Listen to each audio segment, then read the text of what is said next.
God damn, Gary. Some serious gourmet shit. What flavor is this? That's right, it's the all-hell medium roast private blend. Check out the Geek Grind Coffee Nerdrotic page for our other options like the Decadence, Feathers of Liberty, vanilla-infused flavored coffee. Or if you're looking for something darker, try the Dark Roast FNT blend of the Fellowship. You know what? Just buy all three. GeekGrindCoffee.com. Use discount code Nerdrotic.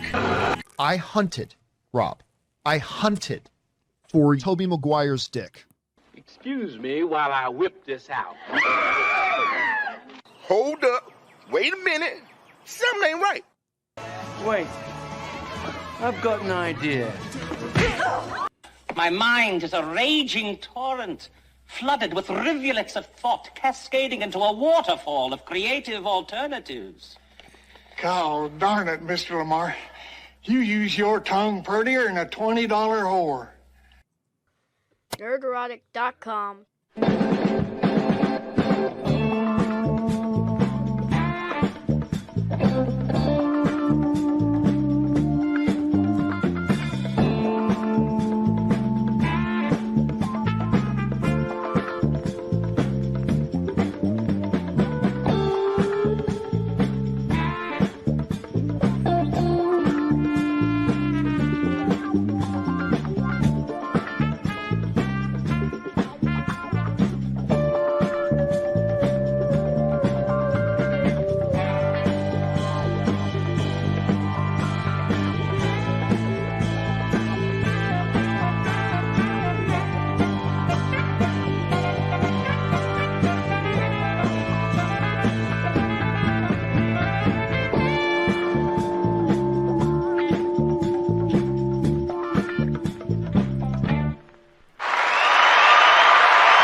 Do that again.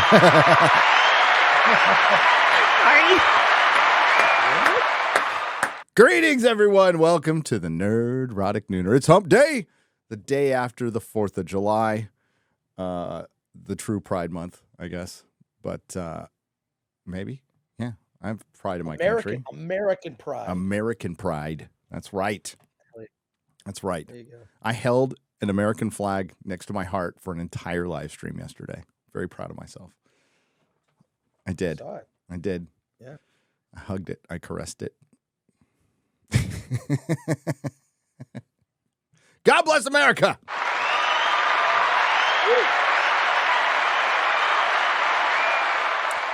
And we are here with His Honor, Judge Chris Gore, Judge Frank Gore. How are you? I'm doing well, Gary. Thank you. Court is actually in recess today due to the holiday. You know, I don't want to bring everyone into court after the 4th of July, but we are going to be doing a live stream later. You know, our normal Hollywood on the Rocks show, talking about Mission Impossible, among a whole bunch of other things. So yeah, and in the spirit of, you know, the holiday, I saw that movie, the Jim Caviezel movie, Sound of Freedom.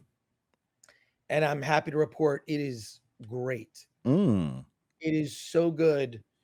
Mexican Iron Man saw it. I saw it with Paulie from Latino Slant.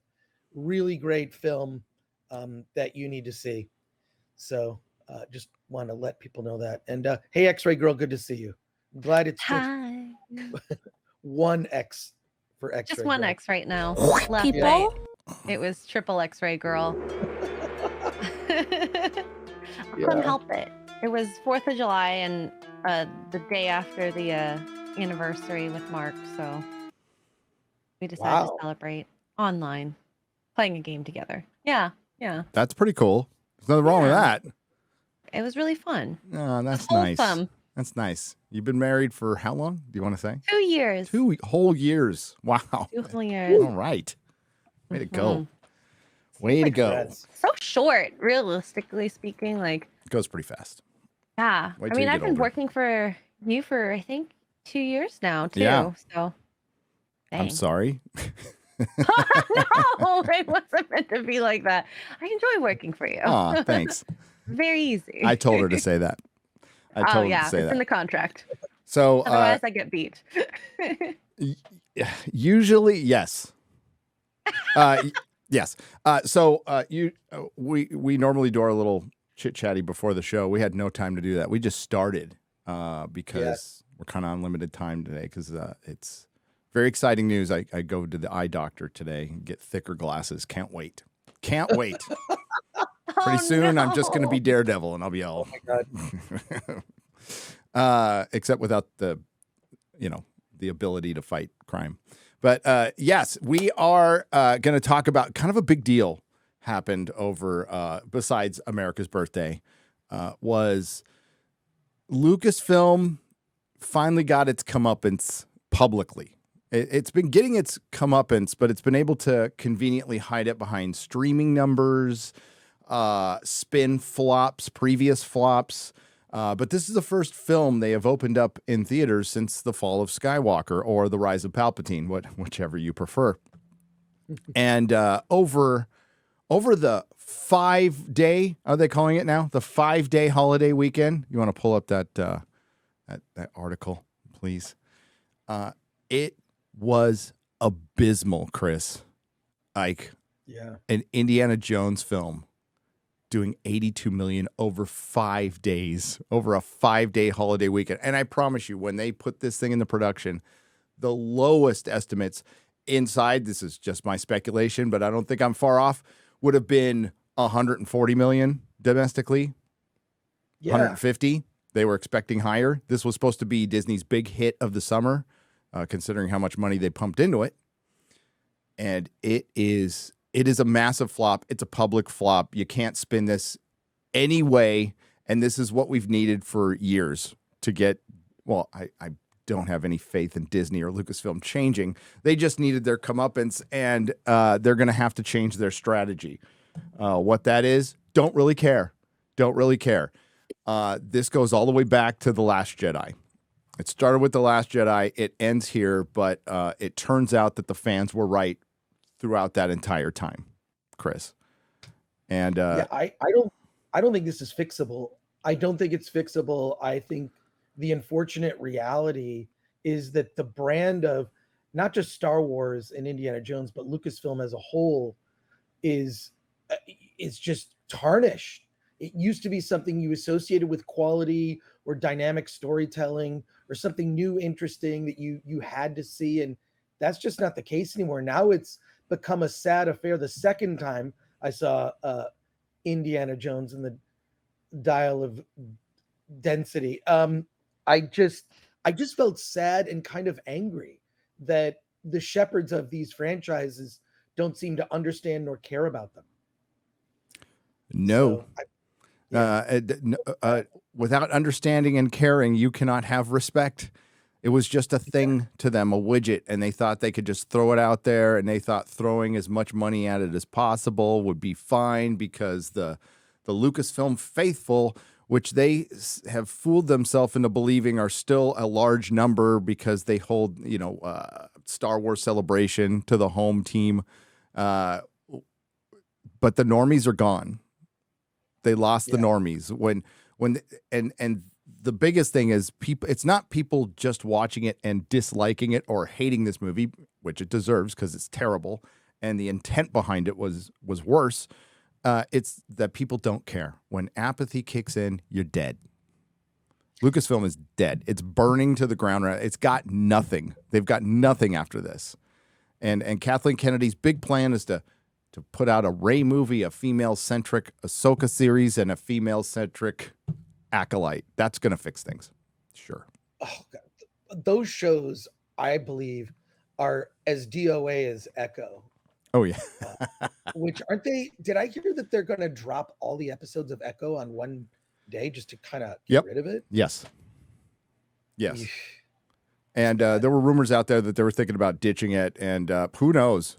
Because it is possible to have a net loss. You put new shows on your streaming service to gain subscribers, to gain income. Echo will lose subscribers. People will watch 5 minutes of it and cancel their subscription if people aren't doing that already. Drunk 3PO pointed this out last night, that during their flagship show, Mandalorian's run, they lost 300,000 subscribers. Wow. Okay, so they weren't gaining anything. They're still losing stuff from frankly, it's the COVID bubble. And people are tightening the belt, and the first thing that goes is discretionary spending, is your luxury spending. I was very aware of that at the comic shop. I'm like, I will go before cable, right? And I guess Hollywood just had it in their head that they were necessary because the state of California said that they were over a lot of people during COVID. So I guess they got it in their head that, people need us. No, we don't. We don't. Stay on strike forever, by the way. I hope that teaches these unions a very valuable lesson, that people are moving to other things. And even with the box office is slightly off from last year, which wasn't very good last year either. It still hasn't met the 2019 total. What isn't being factored in is far fewer tickets are being sold. Far fewer. So it's in serious trouble. And when you roll it out, so we'll go over this article, Chris. It's interesting, some of the takes, but I've already seen one take where it might have failed because it wasn't diverse enough. Indiana Jones. Oh my God, I heard that. Like, how is that? I don't know. First of all, I think diversity just doesn't matter. I think people connect with characters that they're connected to their story of that character, to other attributes that have nothing to do with, ethnicity or whatever. I've always despised that argument. I find it just so surface level and small-minded thinking, and usually comes from politicians trying to put people in a box. And lately, I don't know if you've noticed the stuff that's been happening with Ice Cube. I love the fact that he's like speaking out about a lot of the BS that's happening in that world. But diversity not being, look, and there are, like, you see the success of Spider-Verse. There are a lot of diverse types of Spider-Men in that. I don't know that that's the appeal of that film, but I don't think diversity is a reason people go to the movies. Although I'm very curious to see what happens with the Academy now that these new rules have dropped. So, but yeah, that's a stupid argument. Yeah, so, with a combination strike, new rules, which means you're hampering creativity, right? So you're not going to be putting out your best work in a time where now you have to stop work and it's in decline. That just doesn't bode well for an industry. It just doesn't. Right. And now, thankfully more people are voicing their disdain for all this, but man, we need so many more people. We do. We just, there needs to be wholesale changes. Like, look what they had to do to Twitter, whether you like what it's become or not. They did change it, and you're able to do a lot more on it than you were before. And not everything, but and we saw how oh my God, it was in stage 4. We saw how it was just cancer throughout that entire organization. And just multiply that with every big tech company, with every big studio, same thing's going on. Although I guess a federal judge did block the administration and the FBI from being in direct contact with big tech companies due to a First Amendment violation. We'll see if that sticks. My guess is 100% they're still going to find a way to get around that through some lobbyists, through advertising. You buy advertising, your bottles.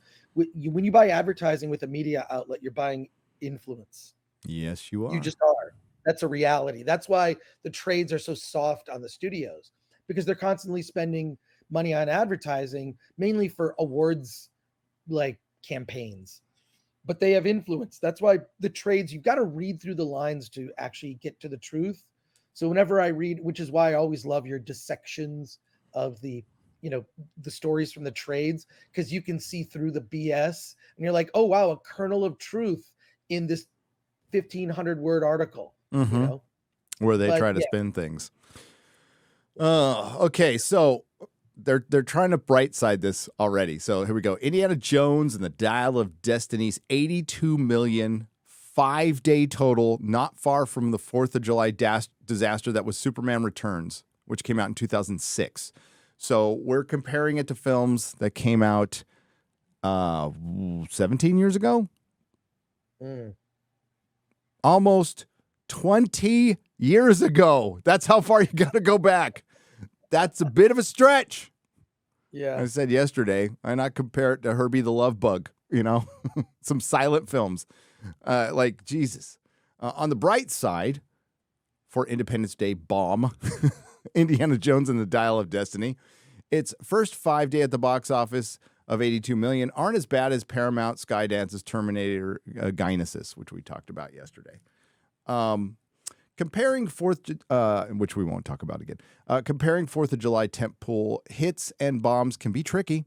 Since the holiday skips around, sometimes studios launch on a Wednesday and sometimes a Friday. For box office fanatics, everything is apples to oranges. The last time July 4th fell on a Tuesday was 2017 and 2006. In 2017, over the Friday-Tuesday frame. Despicable Me 3, Illumination's Universal's Despicable Me 3 led with $99 million, followed by Sony's Baby Driver. Remember Baby Driver? I barely remember that. So they're trying to compare it days-wise. Like, it's still a 5-day weekend. I'm pretty sure, at minimum, most people took off Monday and Tuesday. I'm guessing. Yeah. With the $300 million plus costing Indiana Jones and the Dial of Destiny tanking this weekend, it's as though box office history is repeating itself. Back in 2006, over July 4th, there was another expensive, highly anticipated franchise sequel attempt that was also rejected by fans with a B+ cinema score. Warner's Superman Returns from Bryan Singer, which wasn't very good. The pick cost well in the excess of $220 million after endless stories of a runaway budget and Singer recreating corn-filled Smallville, Kansas, in Australia, like Superman Returns. They could have just filmed it in Kansas. Like Superman Returns, Indiana Jones and the Dial of Destiny clocked in at way too long, 2 hours and 34 minutes, thus delivering fewer showtimes for exhibitors and studio to gross more. Yeah, they really needed that first 20-minute scene, didn't they, Chris? Yeah. Oh, my God. Yeah. I remember just being really underwhelmed by Superman Returns and feeling that it had kind of a gay subtext. It felt a little, and they also cut the screen time of Superman down because my understanding was they didn't have a lot of confidence in Brandon Routh's acting. That was what I had heard, but it just, there was something about that movie that felt very weird, where the opening scene is Lex Luthor talking about having sex with an older woman to inherit her money. It was just, there were creepy things in that film that felt out of place for a Superman movie. Go back and rewatch it and you'll be reminded it's even worse than you remember. Yes. And they point out, and I'm not going to read this all, that Superman was also a depreciated franchise because it hadn't been around for so long. And they tried to make it a weird quasi-sequel to Superman 2. And yeah, it just didn't work out. It just didn't work out. It's from 2006. You can't, I think you should spend more time talking about Lucasfilm instead of being comparative at this point. Yeah. Because, I mean, at this rate, it's going to get destroyed by Barbie. Barbie. Oh, Barbie dethrones Indiana Jones. That's the headline next week, right? Okay, Gary, you and I are supposed to see Barbie. Ouch. During San Diego Comic-Con. It'll be one of the gayest things we've ever done together. But we're gonna go see Barbie. Just one. I can't find seats. It is packed in San Diego, in surrounding San Diego. When's the release date? Is it next week or week after? It's the week of San Diego Comic-Con. I mean, I hope I see it before, so I don't have to see it. But that's going to be weird. I'm going to guess that you're going to be doing FNT from San Diego. Oh yeah, We don't miss FNTs. We don't miss FNTs, but it's early, so we do it at like 1 o'clock. 1 o'clock, yeah. Yeah, so we can still go. We can still go to the movie together. Or you can go on Thursday night. I think we kind of have to go on Thursday night. Yeah, we'll probably have to go Thursday night after con. Thursdays are pretty slow, and it's not like there's anything going on in Hall H. Yeah, oh my God. First of all, we should I remember the days where you could just walk into Hall H or there'd be like a cool conversation or some interesting movie that was upcoming from the studios. They do that, their presentation, whatever it is, and trot out the actors for something you never heard of. But I love those days. That was fun. You'd go into Hall H. I think I remember you talking about this, or you'd go into Hall H to go like, I'm going to go through my bag and see what I got. I'm going to check my email. I'm just gonna actually just sort of take a break from the con, sitting in the back of Hall H, half paying attention to what the panel is. Right now, it's like people sleep on the beach overnight to get into that. It's gotten out of control. The line, yeah, they had to create like they put up tents for the lines, so they had to create a whole thing on the outside of Hall H where they set up tents so people can camp out and stuff. Now the homeless people probably use it. Indiana Jones again is in 4,600 theaters, and it only did 82 million, and it's in IMAX and everything. And so many people have been showing pictures of just empty theaters. So much cope going on out there, and it's just this is the failure we were waiting for. I said it, after The Last Jedi. So we need a massive public flop, nothing they can spin. They were able to spin Solo. They were able to spin The Last Jedi, saying, it's just a bunch of haters. And then The Rise of Skywalker, kind of everybody. That should have been it, right? I mean, an argument could be made. Kathleen Kennedy should have been fired after The Last Jedi. An argument could be made for Solo, but I think the most legitimate argument is after The Rise of Skywalker. What saved her butt was a little streaming show called The Mandalorian, and then a year later, she fucks that up, and she should have been gone then, too. When she screwed up the Gina Carano thing, which screwed up the goodwill, whether you liked Mandalorian or not, had tons of goodwill, and they killed it within a fracking month. And that leads to The Mandalorian coming out, that came out this year, by the way, and it just fell flat in its face, and it became a different show. It became the Bo-Katan show. Yeah.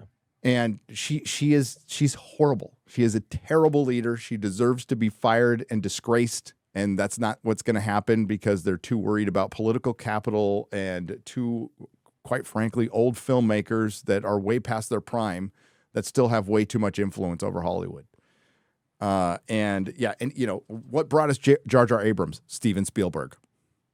Steven Spielberg brought us Jar Jar Abrams. I love Steven Spielberg, but he brought us Jar Jar Abrams. He also, and George handpicked Kathleen Kennedy. He did. We can't not bring that up. So it's been fun. It's been a great run. Part of our childhood was George Lucas and Steven Spielberg, but we need new stuff. We do, and this is proof. And Lucasfilm's got nothing after this. They've got nothing. So now, Disney didn't buy Lucasfilm to have 10 years of films. They bought Lucasfilm to have films till the end of time, but now they've put an expiration date on it. And they should just shelve everything for 10 years. George Lucas even recognized that, where Star Wars was so big, it needs to go away so people miss it, know? And I think it went away a little too long. I think he probably should have made the prequels in the mid 90s rather than doing the special editions. He was waiting for the technology, and then that technology was just not 100% there yet, No, but he just should have filmed it the old way. Yeah, like practical effects. And whatnot. Maybe make a little smaller movie. Maybe just focus on Anakin, an older Anakin. Don't need to see baby Anakin. Maybe just take Revenge of the Sith and split it into a trilogy. Maybe something like that. God, there's so many. I remember having like hours and hours long conversations with friends after we saw episode 1, and everyone was just kind of shell shocked at how bad it was at the time. And looking back, there's a lot that actually holds up. The lightsaber duels are better than anything in the sequels. The lightsaber duels in the prequels are just better. And then among a lot of other things, there were, episode 1 was the most practical effects, most practical sets. So it has its moments and quotable lines looking back. I mean, Jeremy from Geeks and Gamers isn't here, but he would defend the prequels, I believe. He would. There was nothing I remember, Gary, in my car getting a text message from a friend of mine. This was in 2012, that Disney had bought Lucasfilm and was going to make the Star Wars sequels with Carrie Fisher, Mark Hamill, Harrison Ford, episodes 7, 8, 9. They announced a trilogy. And I had to pull over and call my friend, and we were freaking out because we thought this was the company to do it. Think Disney back to 2012. No political agendas, no activists within the organization pushing things. No, I mean, actually a fairly stellar reputation, frankly, if you look at the output of animated films from the 90s. I remember being excited and thinking, couldn't be a better move. Perfect company to do this. They're going to do theme parks tie-ins. It's going to be the greatest thing ever. And what we got is so underwhelming, where, I'm doing this critics court show. I can't even find people to defend it. And then when they try to defend it, they can't come up with, intelligent arguments. It's really difficult to defend this. And I'm getting people that are the faithful, and they're like, well, I have to concede on that one. It's kind of, it's very telling. There's a term called indefensible. So yeah. I think it's pretty clear. And we talked about it on Real BBC. It really does appear. No, it is. Indiana Jones 5 was a bridge too far. That was like, okay, now you've gone too far, Lucasfilm. And now I know a lot of people are just going, what? It went too far. It takes people time to come around. Okay, just does. That's part of life. So let's be grateful that we have strange bedfellows now, for the most part. Not everybody, but that's okay. But yeah, there's a lot of people going, okay, I see what you guys were talking about. Yeah. Yeah. It's all right. We don't need apologies. I don't need an apology. Just need you to wake up. Just need you to wake the fuck up. So as I said, here is an article. We're just going to look at the headline here. I'll shoot it to you. X-Ray Girls from Fortune magazine. And it has a lot to do with what I said earlier. Where did it go? My camera's blocking something there. There we go. It's a good thing you're getting new glasses. Well, I can't see through my camera. It's just where my camera's set up. Although, hey, maybe my next pair will be X-ray. There you go. Watch out. There you are. Oh, yeah. Indiana Jones tops box office, but it isn't enough for Disney. There were higher hopes for the debut of this movie. So the fact that it's a very soft statement. I would have put Indiana Jones' biggest flop in history for Lucasfilm. And then I would have put the numbers they were expecting. And they were a lot more. They were double what they got. And it's going to, be halved, more than halved. So it did 60. And they did, our buddy Eric Weber put up a pretty good tweet a couple days ago saying Disney is like going through I'm paraphrasing what he said, but basically Disney's going through their couches and they're going to find every way possible to make this movie a $60 million opening over the 3 days. Because anything under that would just look, that number 5 in there would be disaster. Well, 60 is a disaster, and they had to do a bunch of finagling, and they that's what they announced. I don't know if we got the real totals yet, but yeah. They were expecting a lot more with 4,600 theaters. That's a ridiculous amount. And every IMAX theater. But then our boy Christian Toto wrote a pretty cool article. I'll throw that in the private chat here.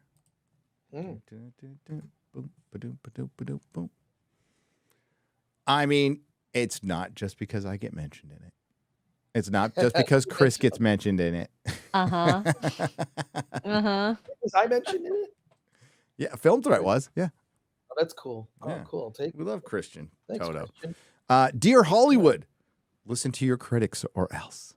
Industry must consider contrarian views before another can't miss film misses. Well, there's going to be a lot of misses, but I'll give them this. To be fair, they aren't can't misses. They are can misses.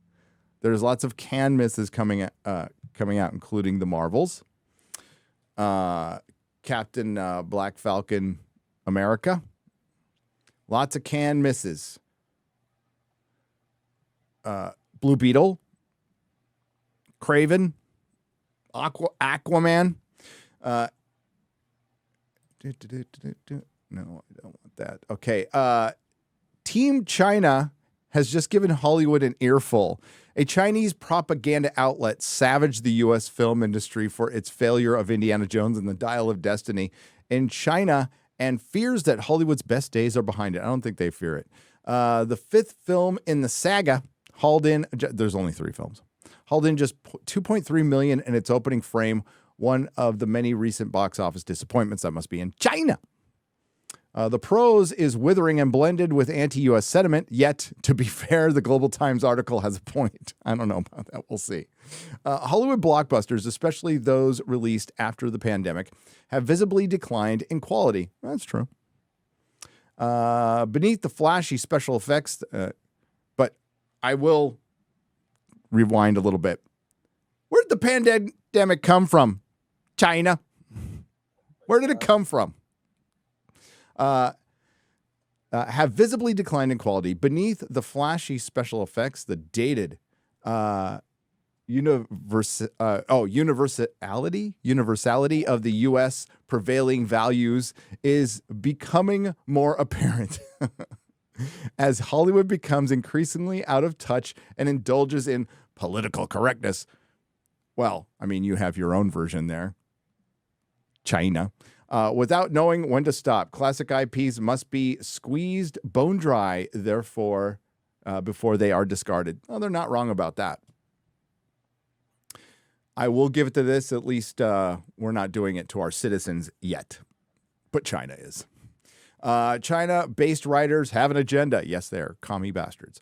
Of course, diminish U.S.-based content and promote state-controlled filmmaking, which brims with pro-China lectures. Hollywood should still give commentary a look. Then, once the industry catches its breath, start watching videos from the most ardent stateside critics and their subscriber counts. And look at there. There's Nerdrotic. There's the Quartering. It's Pop Culture Crisis. Our friend Brett. Mary Morgan, the Critical Drinker, Film Threat, and Paul Chato. Call me Chato. Look at that. Look at that. And I don't think any of us are down with the CCP. I'm not down with the CCP. Yeah, you know me. These YouTube and Rumble creators hammer new Hollywood content early and often. That's right, hammer it.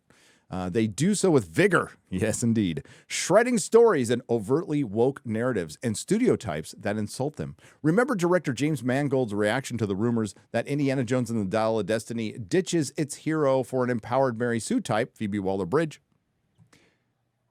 Well, the rumors were a little more than that, but that's something I would say we all just absolutely assumed. That's what I assumed. I'm sure that's that when we saw Phoebe Waller-Bridge was going to be in Indiana Jones, we're like, oh, okay. Another Kathleen Kennedy insert. Big shock. James Mangold is once again shutting down trolls over Indiana Jones 5 rumors. We're not shooting and never shot any new scenes or alternate endings. Our film is 99% finished, getting rated by MPAA and VFX being completed. But that has nothing, that doesn't shoot down that she becomes a fucking Mary Sue. And the show and the story runs completely through her, which it does, which is just the latest. I need to compile a list, Chris. I think I need to compile a list. I mean, I can think of a few off the top of my head, but I know there's more if I go over all of Lucasfilm and just Lucasfilm and Marvel. That's what I'll do. I'll compile a list of where we have a main adult male hero who has a female sidekick who the story runs completely through, and the male is there essentially as a ride-along, a babysitter, a protector at times, but the protector who needs to be saved ultimately at the end. Hawkeye, Moon Knight, Thor Love and Thunder, Doctor Strange, kind of. Every Lucasfilm thing. Kenobi. I already said Hawkeye. Kenobi. I didn't watch all of Boba Fett. You'll have to let me know about Boba Fett. The Disney trilogy. There's more. I know there's more. Willow? Well, Howard the Duck has to be coming at this point, right? Absolutely. They're running out of stuff. Absolutely. Oh, my God. These channels are also share smart, sober reasons why sober, except for the drinker. The channels are, but he's still smart. The channels also share smart, sober reasons why various films and shows fail to engage the audience. The Critical Drinker video brims with the signature snark, but he methodically breaks down why Dial of Destiny disappoints audiences. The antagonists are incompetent and comically useless. Mickelson's Voller comes across as a complete non-entity who never comes across as even remotely threatening or interesting. Mickelson's a great actor, but any actor is only as good as the script they have to work with. And that's one of his gentle barbs. Yes. How is it possible for a studio to hate the very characters that allow them to exist in the first place? The drinker asks after describing the Indy of Destiny as old, sad, worn out, and clueless. Is Drinker over the top in his approach? Perhaps. Is he wrong? Hardly. Over the top. I don't think so at all. No, I think it's on point. I think that's why his channel's approaching 2 million subscribers, and he gets more views in the first 6 hours than Nick Fury's Secret Invasion. By the way, Nick Fury is Black show gets under 1 million in 5 days on Samba. Wow. Oh, I watched episode 3. Did you watch episode 3? I didn't watch episode 3. Gary, does it continue the decline? Yes. Does anything happen? At the end. But if they would have allowed the thing to happen, then something exciting could have happened, and they couldn't do that because they couldn't afford the superheroes, because the Skrulls do something to lure the superheroes in. We'll get into it. And then they thwart it, and it was all a ruse to weed out the trailer, which was Emilia Clarke, who gets shot at the end. You know she's not going to die, although she got shot in the heart, but she's a Skrull, so I don't, yeah. Oh, and Nick Fury's wife visits her safety deposit box and gets a gun. That's where the episode ends, and she talks to Rhodey, who is probably a Skrull. And that's halfway through the season. So you asked me if something happened. No. Not really. Yeah. Yet Hollywood's blinkered status likely keeps the views far away from the people that matter most, the creators and the suits who write their paychecks. Are they consuming these entertaining videos? No, they don't even consume their own stuff. I hate the word consume, but they don't even watch their own stuff. The people writing the paychecks and mostly the people making this stuff, they don't watch. God, how many times have we heard a creator going, I didn't even watch that. And we know the bankers don't. We know the people on the board don't. So I was very happy to show you a picture of them in my video. I'm going to start doing that more. We need to really start exposing the people responsible for all of this shit because they're highly paid idiots. Agreeing to disagree on core points made within, if not, why? Did anyone in that room approve the Dial of Destiny trailer, raise a hand, and ask insulting capitalism as a smart way to promote a $300 million movie? If not, why not? Yeah. No, the marketing department specifically put that in there to insult capitalism because that they thought that would promote their movie. The same kind of people started the Bud Light marketing campaign. They're the same people. the same people. They're the same people who are pushing comic publishers to make everybody gay because they think that will make them more money. They genuinely think that. Now, why do they think that? Well, they went to university for 4 years and did nothing else in their life and then got a job straight away through probably nepotism. And they have no real world experience. They could just regurgitate what another woke professor who can regurgitate from what a previous woke professor.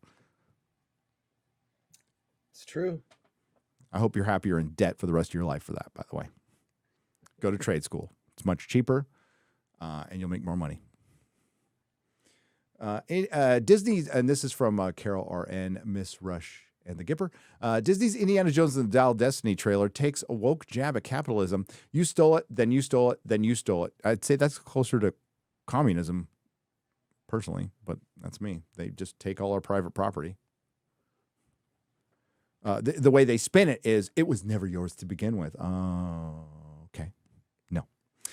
Creators can insert any kind of message they wish in a film, but surely someone understood sticking that line in the trailer could work against the film's best interest. Kind of like calling Batman a fascist.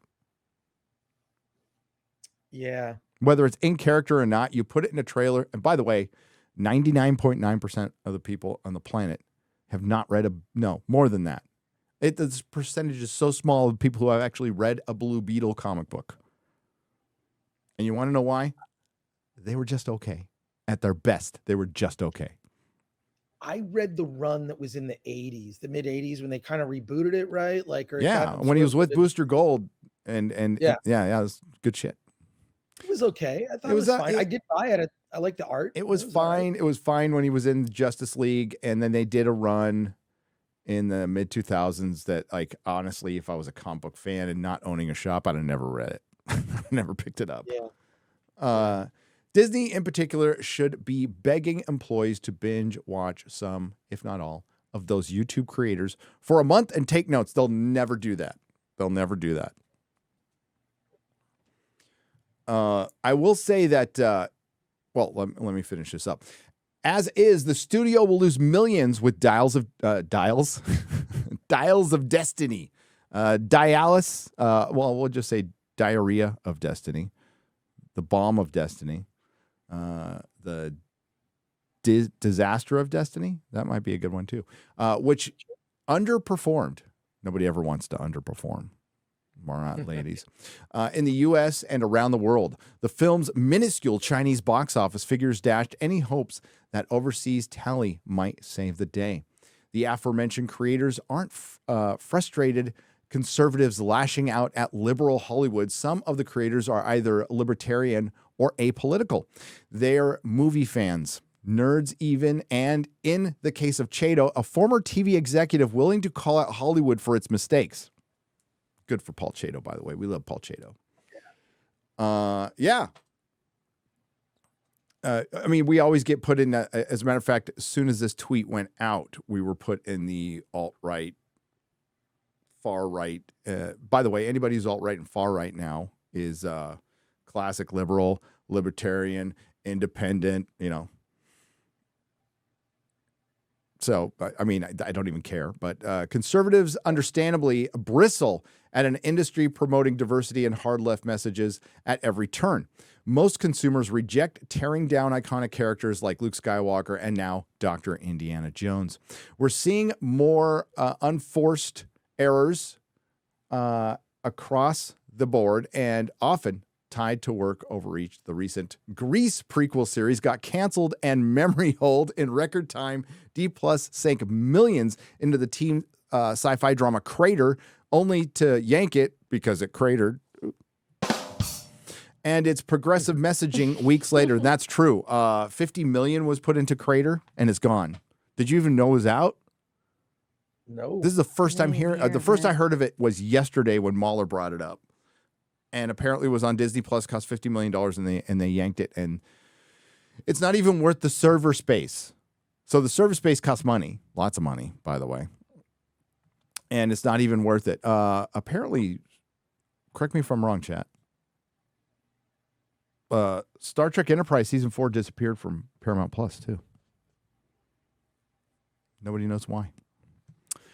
Well, no, I think Paramount's like going, oh, we need to license Star Trek. we make a lot more money licensing old Star Trek. You don't have to be a conservative to reject woke storytelling. Just ask Bill Maher. The problem isn't restricted to Disney, of course, but the Mouse House failures get more attention. Meanwhile, we're left with two of the can't-miss summer blockbusters, The Flash and Dial of Destiny, fighting to see which one will cost the studios more millions. Well, I mean, this gets into what I talked about many months ago. I know the conversation's out there again, and that's good. I think it's good that Disney and Warner Brothers have been falsely misreporting their budgets. Something they don't necessarily have to do, by the way. It's just become a thing. They have to report it to the government. But they have been misreporting their budgets. And I was told, Chris, I told you who told me. Yes. From somebody who worked for Marvel, Disney Marvel, saying they underreport all of their films to the tune of, at the bare minimum, 50 million to 150 million. So add, we'll say 100 million to everything they've done, every film they've done, and see if they've made money, which they maybe Doctor Strange eked out a profit. But we're talking. Go on. Oh, sorry. Sorry to interrupt, Gary. Wasn't it Valiant Renegade who basically calculated that they've lost $900 million? I think he did. Like, it was just, I sort of went through running the numbers and it's like, well, it's like they've lost nearly $1 billion. What did that count? Avatar. That's the only question I have. I don't know. So, I mean, if you want to keep it within the realm of Disney Marvel, if he did that, then I could absolutely believe it. I think it'd be more. Yeah. I think it'd actually be more. But if we're talking about Disney films altogether, you got to factor in Avatar. But if you remove Avatar, and maybe that does factor in Avatar. I have no idea. But that's $1 billion. We'll just round it up because after this it's going to be $1 billion. And then you put that on top of what Ryan has been talking about for a year. And I have too. And it is that the streaming service has lost $4 billion. So that's $5 billion of loss to the company. Now, streaming is completely separate from the films, but is it? Because we know that Disney paid $100 million. Was it $100 million? It was a lot. It was some stupid number, or maybe it wasn't that much. Correct me if I'm wrong. They paid a lot of money to have Thor on their own streaming service. So they licensed it from themselves. That's not tax shenanigans at all. I'm sure it's perfectly legal, but and each script doctors talked about this. Each film is a separate entity upon itself. It is a business within a business. So, when things do fail, you can write some of that off, I'm sure. I'm sure the experts on that can talk about it more. All I know is people don't like this shit and it's losing money. And I believe we're being reported the best numbers, like the best way they can spin this. I think it's a lot worse. You don't have to. I read that part. The problem isn't restricted. I read that part. Okay. Fans have been demanding Lucasfilm President Kathleen Kennedy's professional scalp for some time, using her as a symbol for Disney's current malaise. It's not just a symbol. She is the boss. She has to take responsibility for which she has taken none. Have you ever heard her take? You've heard Bob Iger take more responsibility than her. He took responsibility for Star Wars during the Solo debacle. Like, and I'm no fan of Bob Iger. And he is responsible too. Let's not kid ourselves. The bigger problem is clear Hollywood suits aren't listening to the American movie-going public. Yes, and they should. Not only would they diversify their storytelling efforts, but shield themselves from cold reality. Audiences increasingly reject sure things at the complex, and China can no longer save their fannies at the box office. In fact, China might pour salt on their fiscal wounds instead. Yeah, like like stopping them from going there for a long period of time. China was floating their boat falsely, in my opinion, for far too long, Chris. Considering China takes up to 60% of the profits, they were just putting stuff in China so they can bolster their numbers for their investors. By the way, Hollywood has been planning for streaming for a very long time. A very, very long time. It's weird how everything just kind of synced up. It's weird how it just synced up like, oh, we've got these streaming services ready right now during COVID. What an amazing coincidence. I'm absolutely sure it was a coincidence. Totally sure it was a coincidence. But man, that really worked out really great until it didn't. I wonder if this model, did they really, really run the numbers? The people that have been pushing streaming forever has been big tech. That's who has been pushing streaming. Yes. But what it's done is it's broken people's habits in terms of, just like, as a guy who collected, look, I remember one of the very first big films I bought on VHS, and it was not cheap, in the 80s, was Superman, the first Superman with Christopher Reeve. I think I paid, because it was like that MSRP of like, it was like $120. It was $100, yeah. Yeah, it was crazy. So then they came up with Sell Through, which was like $39.95 or $29.95 when Star Trek II, The Wrath of Khan came out. Anyways, not to go through, I don't want to give a long history lesson. Yeah, Wrath of Khan was one of the first cheap ones, right? I don't know if it was the first cheap one, but I remember it was the first one to be around, $24 or something like that. And it did.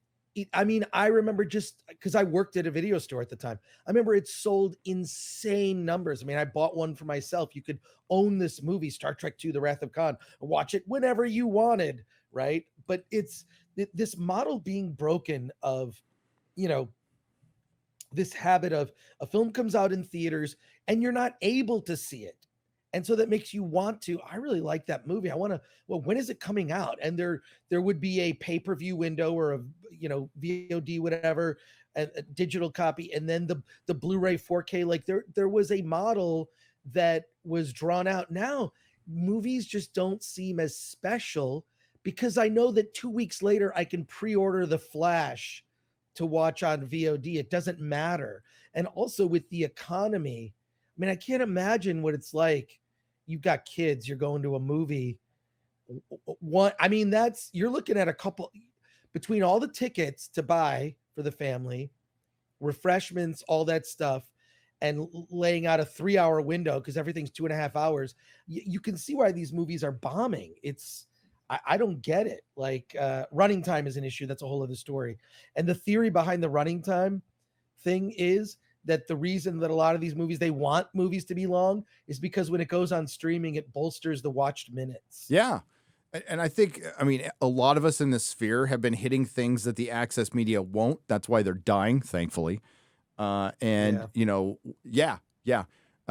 talk about the one subject they will never, ever bring up, which is woke Hollywood. But we'll also bring up, Drinker did a great video on the budgets, breaking it down. You've talked about the runtime. It's a combination of a lot of things, including streaming, breaking the habit, lower ticket sales, and now, right when they were starting to get some momentum again, they were. I mean, even with these two flops, we're going to have Barbie's probably going to do pretty good. Mission Impossible is probably going to do pretty good, but that's it. By the end of the year, we got Dune.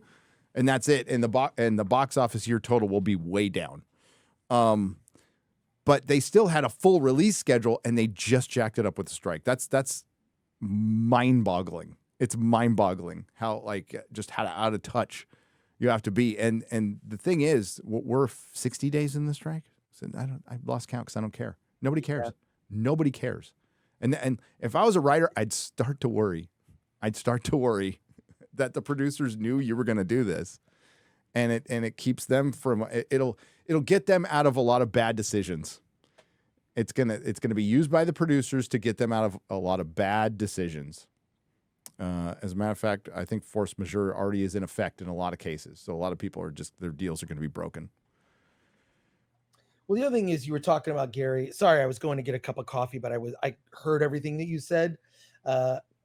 but there's this, they call it clever accounting that the studios do, where they're constantly charging productions for use of their own services. So we're talking about, use of the studio space, having an office on the lot, like just a million different things, and then selling a product back to themselves.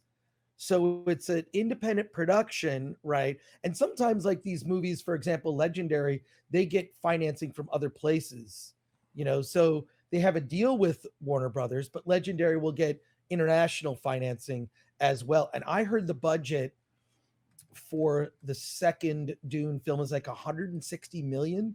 Talk about being tight on the budget. But when you've got purse strings of Disney, I guess people don't care and they spend money in crazy ways. So, and I'm not even sure how much we can trust these things, because I mean, can you think of any other industry where people just tell you what something costs? They just don't.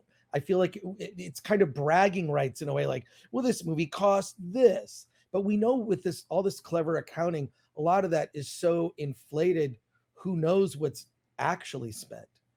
So, no, we don't. I mean, everything. Hey, breaking news! Everything you hear from Hollywood is a lie. It's a freaking lie. It's orchestrated. It's scripted down to the marketing. Absolutely everything. We don't know the truth. We can only guess. And that's why they've been so successful at lying to the public and pushing this like woke Hollywood crap for so long. But now the chickens are coming home to roost. It's happening because you can't hide this shit. You can't. That's why I've been begging Paramount to let Kurtzman make a Star Trek movie and put it into theaters, and we'll see how healthy Star Trek is. It's like, do it. Go ahead. That thing will bomb harder than this. And the reason they don't do it is they know they're not going to make any money. But as far as, again, they've been able to hide all of this stuff behind streaming. Can't hide this one. Can't hide this one. Yeah, it's weird. It's I mean, it's almost like you think the studios all really kind of hate the fact that theaters still exist, that they have to, because they can't hide a failure. They cannot hide it. And they also can't hide a success. If something's successful, I mean, there are certain bonuses that come into play when they're called performance bumps, right? When a film does well, certain talent behind the scenes or directors, they have performance bumps. So they'll get paid decent during the making of the film. But if the movie does north of a certain figure box office wise, they get an automatic performance bump. So, this whole reporting of box office is great, but the streaming numbers, I wouldn't trust any of it. I wouldn't trust any of it at all. And a quick aside, Gary, about something that, you talk about, access media and yourself being, and other YouTubers who I've watched for years, like Drinker and Eric July, among others, sort of being the new media, right? And I've been through this. I saw someone that I have known for years, who I love and I think has done really good work covering the Blu-ray and DVD space, totally shitting indirectly on YouTubers like yourself, among others. Didn't ever mention a name, but I knew exactly what he was talking about. And he was talking about Indiana Jones and the Dial of Destiny, and that he liked the movie, and that there's this certain group of YouTubers that, and he was going on and on. I'm like, fuck. I got so pissed off. I did not call this.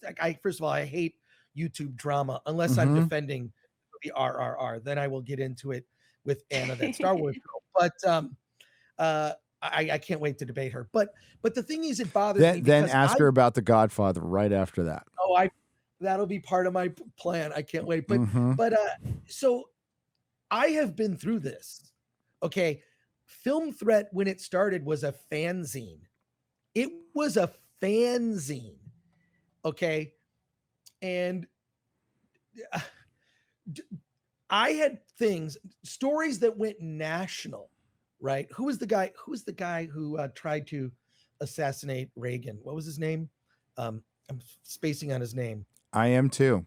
I just know they named a punk rock band after him, Jodie Foster's Army, because he wanted to do it for Jodie Foster. This is why I love doing live streams with you, Gary. We both have like minds. Oh, that I are, know like, the guy's name. It's just as soon as the chat mentions it, I'll remember it. But yeah. Okay, so I had a guy write a letter to him in prison and asked him what his Hinckley, thoughts John were. Hinckley. Thank you, John chat. Hinckley, okay.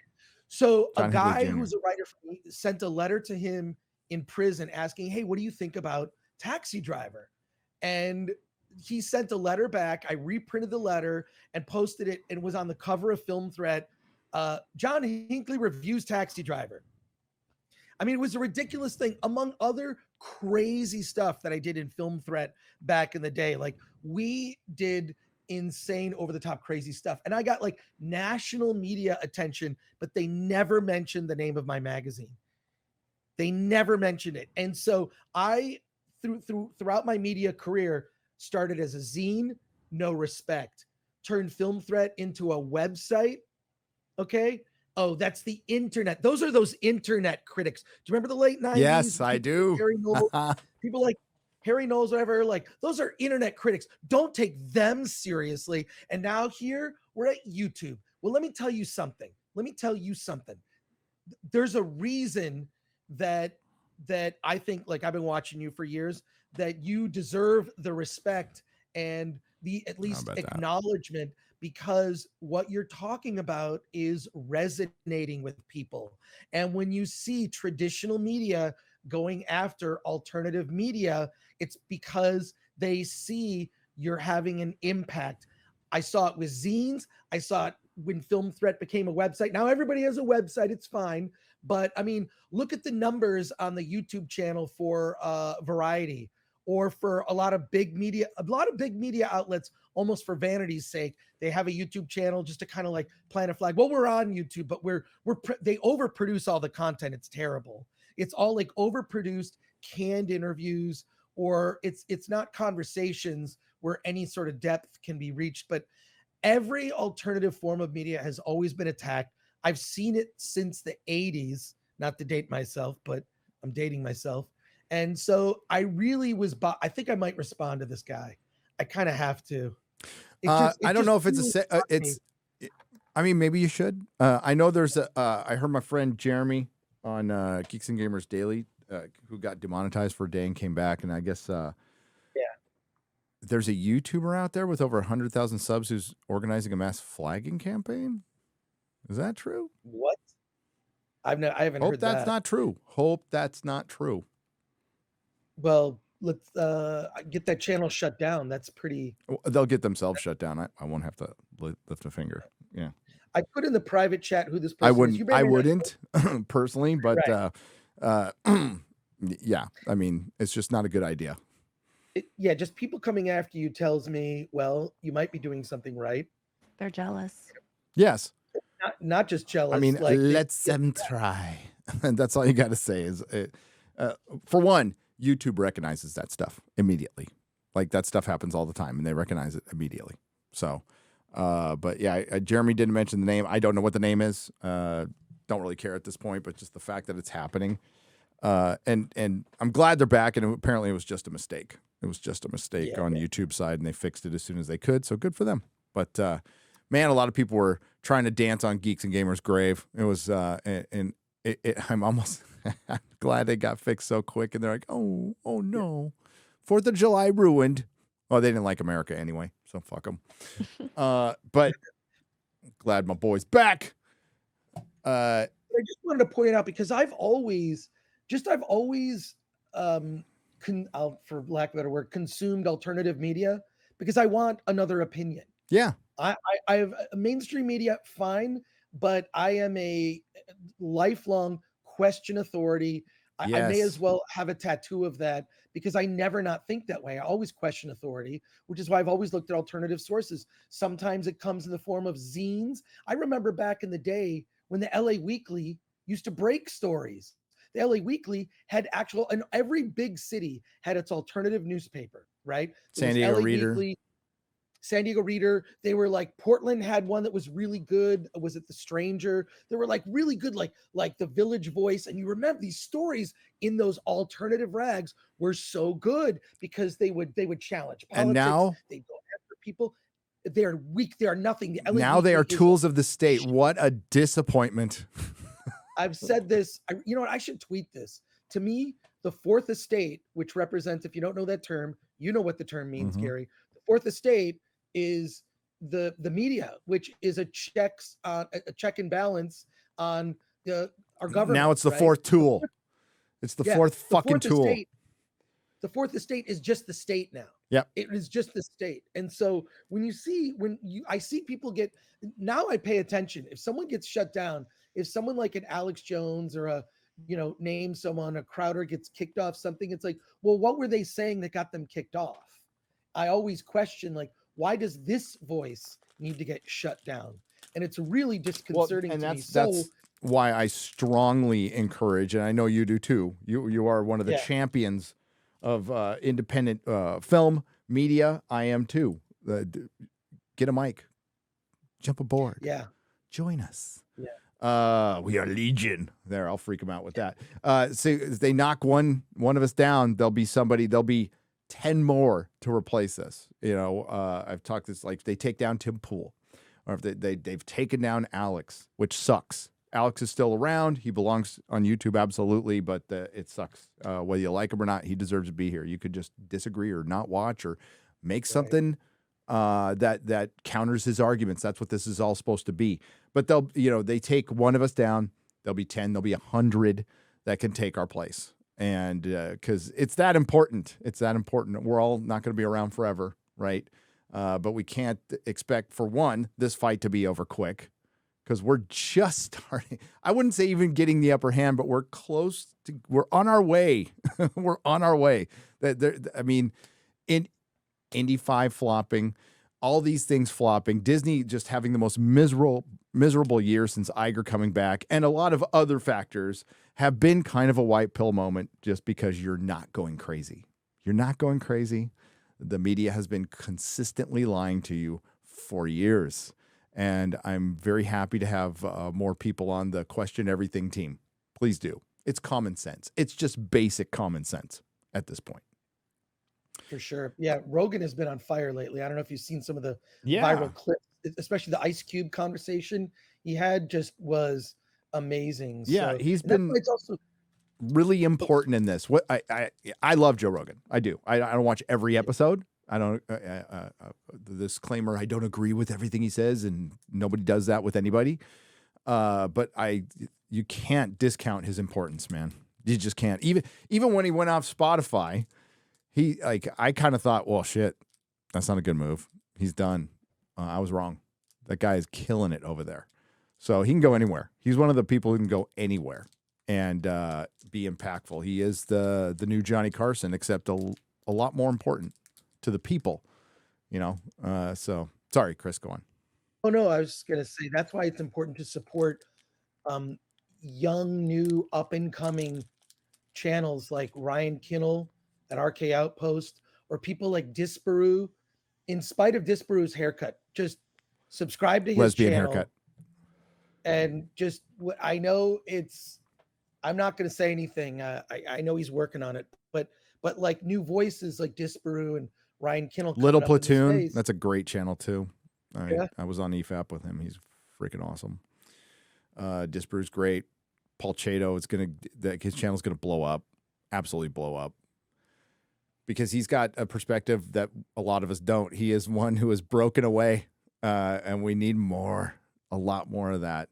And to refer back to Christian's article, and I know people have talked to you for a long time, Chris, but people have finally started reaching out to me and a drinker. We've talked about it, and there's more people. They still can't say anything, but they're getting close. I think they're getting close. And I hope so. I hope they because like me, repeating what they said isn't going to help that much, really. Ultimately, that we need to hear it from them. But Christian was asking, hey, you need to reach out. Some people have, and like, hey, let's have a dinner, let's have a lunch, let's talk, or let's just get on a StreamYard's call, because I don't use Zoom. Fuck Zoom. But we chit chat, and they pick my brain, I pick their brain, find out what's going on. And I think it's good to have that understanding that the office politics of Hollywood creates all of this, and largely incompetence. Incompetence has allowed the activists in the door. That it just did. So if we go to Deadline real quick, once again, Midsummer box office hitting $1.88 billion, 2% off from 2022. I wonder if they mentioned in this article that 2022 was still well under 2000. They're pacing under 2019. And again, we're just counting dollars, not the amount of tickets sold, tickets sold. And I can't remember what the average ticket price was in 2019. I'm guessing it was $9 or $10, and it's $3 more now. It's $3 more. We've had a couple of tentpole missteps here this summer. Read Indiana Jones and the Dial of Destiny, $60 million. Flash, Elemental, putting the running summer box office at $1.88 billion for May 1st to July 2nd. Just to point out that Avatar did more than that by itself. and Top Gun Maverick got pretty close to that. Spider-Man No Way Home got pretty close to that. But nothing else really has. Those close to 2% off from the $1.91 billion reached over the same summer last year. All these figures come from ComScore. While the pacing isn't terrible, the overall industry always likes to exceed year over year, especially after the disastrous pandemic that forced theaters to close in 2020 through early March 2021. Summer 2020 for May 1st through July 2nd period grossed $47 million. Ouch. I'm surprised it got that much, to be honest with you. Next to the pre-pandemic summer of 2019, which was a Viagra on steroids led by Disney Marvel's Avengers Endgame, delivering $416 million. For that same period, summer 2023 is 17% behind that summer, which accumulated $2.27 billion. Now, I'm glad they mentioned that. We're 2% off last year, but 17% off of when things were good pre-COVID. Pretty good economy. Things were going great. They were. My wife's business was bustling. And little did we know, 6 months later, it'd be dead. Yeah. Still, there's a lot of hope in July with Mission Impossible. Our boy, Eric Weber, just put up a tweet saying it's killer. You've seen it. You've seen it. I've seen it. It's great. Yeah. It's great. I mean, I have quibbles with it. I've seen it. Yeah, it's really good. Give me a generalized quibble that won't spoil anything. Generalized quibble is it's too long. It's 2.5 hours. And I've been rewatching all the previous Mission Impossible movies. I'm at Ghost Protocol now. These are such entertaining movies. They're all like tight 2 hour. But yeah, 2.5 hours. It could have been 2 hours. It bugs me. And then one of the things is it takes a little while at the beginning for it to get going. Once it gets going, it's nuts. And then Haley Atwell's really good in it as well. And then there were a couple of scenes I thought, are they shooting this all? It's Chris McQuarrie. I'm like, are you shooting this all in close up? It felt weird. It felt like a choice that didn't work. That's pretty much it. There's this chase scene with Palm Clementine in is that her name? Clementine? Palm, sure. Yeah. She's Mantis. She's great in the movie. She's one of the baddies, an assassin. And after, of course, Ethan Hunt. Yeah, I heard this movie doesn't have hot phobia. Yes, it doesn't. Like all the women, not only they're hot, they're like lean into them. They're hot. Like I miss like women wearing short skirts and high heels. That just used to be the default setting for women in Los Angeles. And now it's hairy legs and flats. And I'm not joking. Ooh. And armpits. And hairy armpits also. Yeah, I'm speechless about it too. Yeah. Oh. I miss traditional women. And then, you know what I'm talking about. Yeah. Women. Women. Remember them? I remember them. Women being feminine. So That's I would just wanted to read that part. So they pointed out that it's actually 17% off the last real summer box office. So that's quite a bit.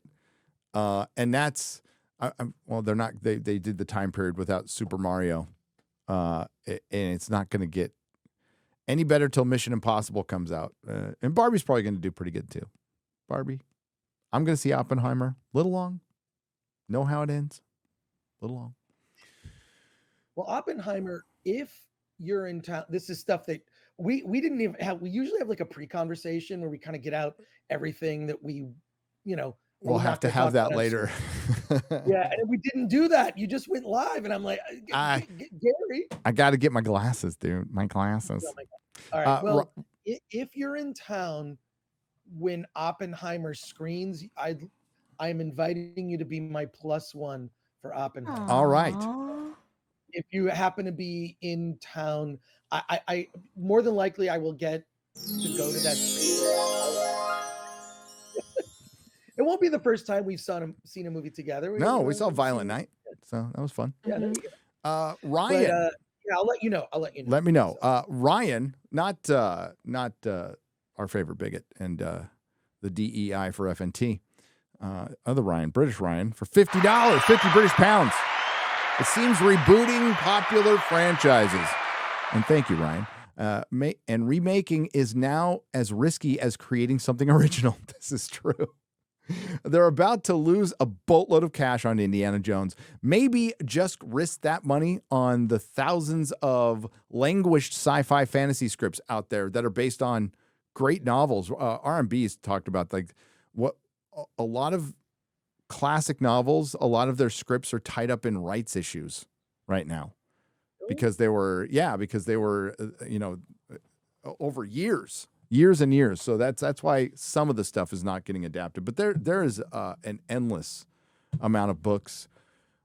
Elric, now that Witcher is crashed and burned, I mean, season 3 is fucking terrible. I mean, I can't even get my head around. I'm not going to watch it again. I'm going to do a video on it, but I'm not watching it again. Like, no way in hell. No, that last episode, Chris, one of the worst episodes of television I've ever seen. Really? Yeah, it's repetitive. Yeah. Boring. They went, as Mahler put it, glass onion at the end. And like the whole season, they cut it in half, by the way, folks. You're not going to watch this. I know some of you probably didn't even know it came out. So they cut the Witcher season, the last Henry season, in half to try to milk Henry as much as possible, and they're going to release the second half. What a line! They're milking Henry as much as they can. So it's coming out next month. So they're big. So you think it would, end on a battle fighting a monster? No, it's a ball. It's a ball. What? It's a fucking it's so CW ball. God. It's a ballroom scene. And that's not even the worst of it. The worst of it is it's essentially the same 5 scenes reshot from different perspectives, reusing the same dialogue over and over again. And they thought they were so clever. And I'm like, this is what you ended the first half of the season on? Oh, shit. Wow. Oof. We'll get into it in my video. Matthew Hammond on the Streamlabs side for $20. Thank you, Matthew. Did you hear when I said when Gary starts Stargate, he will notice the CG effect? I started it last night, Matt. You weren't paying attention. I started it. I watched the first episode. It's a 2-parter, so I haven't watched the second part, but I'm into it. I'm gonna watch it. I'm gonna continue. I miss the good old days of just a bunch of people. We're supposed to expect there's this big sci-fi world out there, but it's all just essentially sets. And I'm like, I'm okay with this. It's decent writing. The acting's fine. The costumes are old. I don't care. It's so much better than the dog shit that we're getting today. To continue, when Gary starts Stargate, he will notice the CG effects will gradually get better and better. The producers formed an in-house CG studio that would do some of the scenes and farm out shots that best match the strengths of the third-party CG studios. I'm sure I'll notice that, but that bad CG doesn't bother me if there's a good story going on. Absolutely. Just doesn't.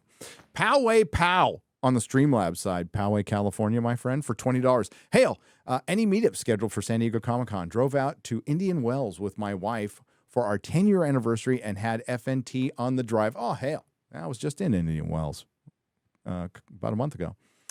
New sub for the channel. Nice. And I think she is interested in going to a meetup. Radicalize Poway, P-O-W. Poway, P-O-W.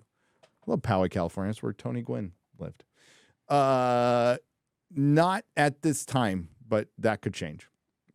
Maybe we'll do some last minute thing, but I can't make any promises because I have no idea what I'm doing when I get there. Because the plan is like just to go and shop for comics and pass out Chris's Blu-rays. Yeah. Did you find a place, Chris? I haven't yet, but I will have copies of the Blu-ray. I'll show you right here. Yes. There. Yeah. It exists. It's here. It's queer. Exists. Buy it. A little insane amount with of little special fear. Features, and it is available for pre-order at attackofthedoc.com. You can pre-order it. I really appreciate Az giving it a big plug on Real BBC. I was watching and listening as usual. It's weird. I was doing my laundry, as weird as this is, to get that out of the way. And I go to the laundry machines. Be listening to you guys, caught it. It was great. Always love it. But I really appreciate the plug. So you can pre-order it. We're shipping to pre-orders or ship in August, but I will have a limited number of copies at San Diego Comic-Con. And I'm going to find a booth on Saturday for a couple of hours to kind of move those copies. And I'll be giving away extra stuff if you come to San Diego. Yeah. If somebody's got a little space in their booth to rent to Chris, let Chris know or me know. I'll shout it out. I'll shout you out. Yeah. Oh, thank you. Yeah. And follow them on Twitter. Follow them so on you can Twitter. get updates. Yeah. Shoot Chris an email. Joey Gimpter has donated $19.99. Thank you, Joey. I appreciate it. Fanman344 in 2 parts for $40. Thank you. Part 1. Gary, that USA outfit was great. One thing, I finally saw Spider-Verse, and I can admit it's the first time I've ever been frustrated with FNT. I actually hated it. As a normal film, it's an 8. As a Spider-Man film, it's a 3. I agree with that sentiment. I don't consider it I consider it outside of the Spider-Man. It's called Spider-Verse, and it stars Miles Morales, and it's not Spider-Man. They're just using his label. But now we're finding out the whole theme of this trilogy is how Miles Morales is Spider-Man. Although you've completely relied on Peter Parker, his image, everything, to convince me he's Spider-Man. So, that's why I didn't do a review on the second one. That's why I didn't. I think it was 7 out of 10. Animation spectacular. Music was spectacular. Couldn't get it out of its own way. Too long. And I think I know where it's going. And if it goes where I think it's going, I'm going to fucking hate it. So we'll see. We'll see. If they end it with like, hey, Peter Parker, Spider-Man, Miles Morales is Miles Morales, okay, I'll be fine with that because that's true. That's a fact. Part 2. I am over multiverses. I am too. Spider-Man is convoluted and washed down where there's an unlimited amount of them. Peter Parker was destroyed. Every Spider-Man would have helped Miles. Every one of us is Spider-Man. Okay, he's not that special. Yeah, it's totally out of character. But to be fair, there weren't a lot of Peter Parkers after him. It was like the lesbian Spider-Mans and all the weird, the dinosaur. It's fucking whatever. It's a cartoon. If Sony tries to bring that stuff in the live action stuff, they will kill the Spider-Man brand. Will Allen for $19.99. Hope you guys had an awesome Independence Day. I did. I spent it with a bunch of Brits watching a show about Brits. We watched Grand Tour after the Real BBC. Welcome to American Pride Month. Frank, Attack of the Doc is awesome. I cannot wait for the new solo I can't wait for new solo for the new season of Damn Vask Toss a Gay to Your Witcher. Yeah, I can't wait for him to cover that song. So many great songs for him to cover. Film Comics Explained for $50 Australian. Cheers. Thank you very much. Hail to the Fellowship. Disney continues to burn whatever goodwill Lucasfilm and Marvel have cultivated over decades to push ideology over story. Evil cannot create anything new. They can only corrupt and ruin what good forces have invented or made. And that is true.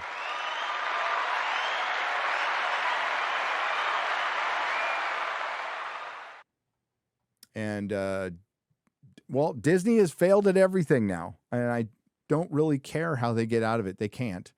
Their parks can float their boat as much as they want, but the entertainment division is completely separate from the parks. The parks will bring in an influx of cash, but the Marvel Studios has to bring in money for Marvel Studios. Lucasfilm has to bring in money for Lucasfilm, and Lucasfilm is dead. It's dead. But man, not till they had to get to the last thing. It's so sad. Yeah. What? Oh, I just put something in the private chat. Yeah, I was reading it. Yeah, so just you might know who that person is. So, or you may not. I don't know. Yeah, I do. Okay. Yeah. Yeah, I don't like to get caught up in any drama, and I respect, like, look, people have a right to have their opinion. There are people out there I've seen who really like the new Indiana Jones, or the comment I heard from friends of mine who said they liked it, which I was surprised, said they didn't mind it, and I was like, well, that's not saying you didn't mind a movie isn't a resounding endorsement. You know, I didn't mind a trip to the DMV. Right, that's exactly right. Yeah, I didn't like it's Yeah. what? It's like a chore. It's Yeah. Come on. Hail to the Fellowship would like to hear Chris's take on Sound of Freedom. Will Hollywood learn from its success? Ask Cultural Harpy for $5. Sound of Freedom is fantastic. It's a film that needs your support because it is completely it's a company called Angel Studios, and they're releasing it wide, and I'm shocked to see screenings of it are selling out. It's this low-key marketing. It's like whenever, you see, and it's not, the movie is not religious themed. The company Angel Studios have done films like that in the past. This isn't religious. It's a straight up thriller. It's a straight up thriller that is edge of your seat. It's one of those kinds of thrillers like you see where you're so angry for the characters in the film that you want to commit some violence on them. I mean, they're fictional characters. Well, actually, in the movie, they're actually not fictional characters. They're based on real people, and they mix it where you'll see the people that this movie was based on. This stuff happened. This story is real, and it's happening. Crazy. Yeah, yes, happening. Correction. Happening. But it's gotten a wide release.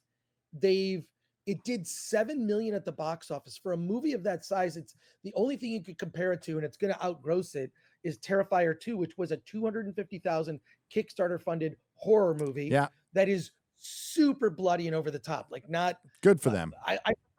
But good for them. Yeah. Like I want this thing to succeed, but it's such a. By the end, my of the camera film, frozen. Your camera's frozen. My camera's been acting really weird lately. It's weird, man. It's weird. It's weird. Well, but no, it's Sound of Freedom is great. I'll probably go see it again before it's out of theaters. But you got to get the word out. It's something.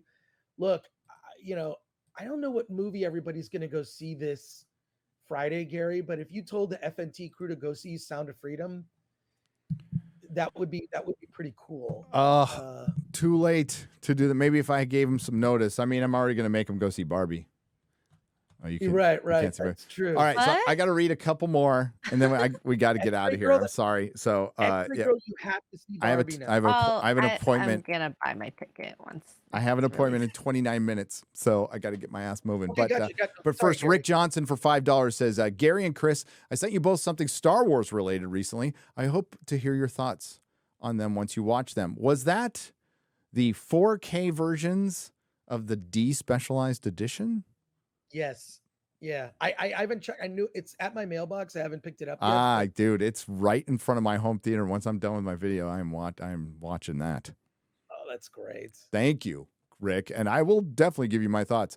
Stop dissing China while X-Ray Girl is on screen. You're putting her in danger, says Luis Sueves for $15. I'm more in danger from Canada than China. You just are. To be fair. I'm sure when X-Ray Girl takes over, she will uphold your legacy like Kathleen Kennedy. Gary, rest well, says Mr. Oh God, I could never. That's too large of a mantle to take. All right. I'll get the rest in a square up. I do apologize. I read them all usually in the Nooner, but I've got to get out of here. So thank you. And my camera was jacking up last night too. Good thing I bought an extra one just in case. You never know. So whatever's going on, I'm not going to be on camera. Sorry. But we had a huge crowd today. Thank you very much. I appreciate the Modrotics and appreciate everyone who left a super chat and donation. Again, they will be read on the Square Up. We got some Square Ups and member streams coming up soon. Got to get a video out. And then after that, we'll start doing that. Friday Night Tights with Melanie Mack this Friday. Chris, what you got coming up? Doing Hollywood on the Rocks. We're talking about Mission Impossible. We'll talk about Sound of Freedom. I have special guests. Of course, Alan Ing is always there, my partner. And then Paulie from Latino Slant and Dante James from Verbal Riot Show will be there. And we're going to talk all that Mission Impossible. It's going to be a lot of fun. So it should be. And Sound of Freedom as well. So, which I strong recommendation. Hey. Don't miss. Hey, you're back.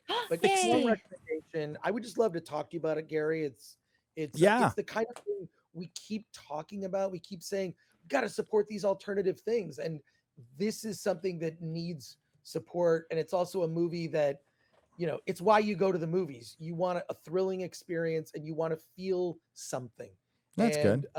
You're just not human if you don't feel something seeing that film. It's really fantastic.